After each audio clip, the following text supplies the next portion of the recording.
വയനാട് കള്ളാടി മണ്ണിടിച്ചിലിൽ മരിച്ചവരുടെ എണ്ണം 7 ഇന്ന് നടന്ന തെരച്ചിലിൽ ഒരു മൃതദേഹം കൂടി കണ്ടെത്തി. സർവേയർ രാകേഷ് ഗുച്ചൈത്തിന്റെ മൃതദേഹമാണ് ലഭിച്ചത്. 8ാമത്തെയാൾക്കായുള്ള തിരച്ചിൽ പുരോഗമിക്കുകയാണ്.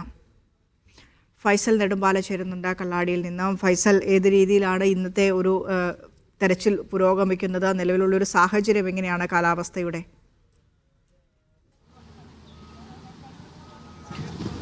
വിനിഷ, കാലാവസ്ഥ പൂർണ്ണമായും അനുകൂലമാണ്. മഴ മാറി നിൽക്കുന്നു എന്നുള്ളത് തന്നെയാണ് നമുക്ക് ആശ്വാസകരമായിട്ടുള്ള കാര്യം. ഇന്നലത്തെ പോലെ അത്ര ശക്തിയായ മഴയൊന്നും ഇന്ന് രാവിലെ മുതൽ തന്നെ പെയ്തിട്ടില്ല. ഇടവിട്ട് ചെറിയ ചാറ്റൽ മഴ രാവിലെ ഉണ്ടായിരുന്നെങ്കിലും പൂർണ്ണമായും മഴ മാറി നിന്ന് കാലാവസ്ഥ അനുകൂലമാണ് എന്നുള്ളതാണ് ഏറ്റവും അനുയോജ്യമായിട്ടുള്ള ഘടകം. തിരച്ചിൽ എന്തായാലും രാവിലെ 7 മണി മുതൽ തന്നെ ആരംഭിച്ചിട്ടുണ്ട്. JCB, ഹിറ്റാച്ചി ഉൾപ്പെടെയുള്ള സംവിധാനങ്ങൾ ഉപയോഗിച്ചുകൊണ്ടുള്ള തിരച്ചിൽ തന്നെയാണ് നടക്കുന്നത്. നേരത്തെയൊക്കെ സൂചിപ്പിച്ചതുപോലെ 4 സോണുകളായി തിരിഞ്ഞുകൊണ്ടാണ്, വിവിധ ഗ്രൂപ്പുകളായി തിരിഞ്ഞുകൊണ്ടാണ് രക്ഷാപ്രവർത്തനം. ഇനിയുള്ള ഒരാളെ കൂടി കണ്ടെത്താനുള്ള ശ്രമം പുരോഗമിക്കുന്നത്. പുഴയുടെ മറുഭാഗത്തായി ഒരു പ്രത്യേക സംഘം തന്നെ തിരച്ചിൽ നടത്തുന്നുണ്ട്. ഇപ്പോൾ പുഴയുടെ നീരൊഴുക്ക് കുറഞ്ഞതും നമുക്ക് രക്ഷാപ്രവർത്തനം വേഗത്തിലാക്കാൻ കഴിയുന്നുണ്ട് എന്നുള്ളതാണ് ആശ്വാസകരമായിട്ടുള്ള കാര്യം. അതുമാത്രമല്ല, ഇപ്പോൾ കൂടുതൽ ടിപ്പറുകൾ ഉപയോഗിച്ചുകൊണ്ട് മണ്ണ് കൂടുതലായ അളവിൽ ഇവിടെ നിന്ന് മണ്ണ് നീക്കം ചെയ്യുന്ന പ്രവൃത്തികൾ പുരോഗമിക്കുന്നുണ്ട്. ചുരൽമല ഭാഗത്തേക്കും മേപ്പാടി ഭാഗത്തേക്കും ഇപ്പോൾ മണ്ണ് കൊണ്ടുപോകുന്നുണ്ട്. അതുകൊണ്ട് തന്നെ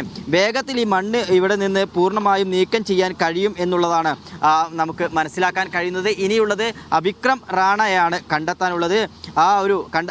അയാളെ ക്ഷമിക്കണം വിക്രം റാണയെ കൂടി കണ്ടെത്താനുള്ള ഒരു ഊർജിതമായിട്ടുള്ള ഒരു ശ്രമമാണ് രക്ഷാപ്രവർത്തകരുടെ ഭാഗത്തു നിന്ന് ഉണ്ടാകുന്നത്. NDRFും ഫയർഫോഴ്സും പോലീസും സന്നദ്ധ സംഘടനകളൊക്കെ തന്നെ ഈ ഒരു തെരച്ചിലിൻ്റെ ഭാഗമായി വിവിധ ഇടങ്ങളിൽ വിന്യസിച്ചിട്ടുണ്ട്.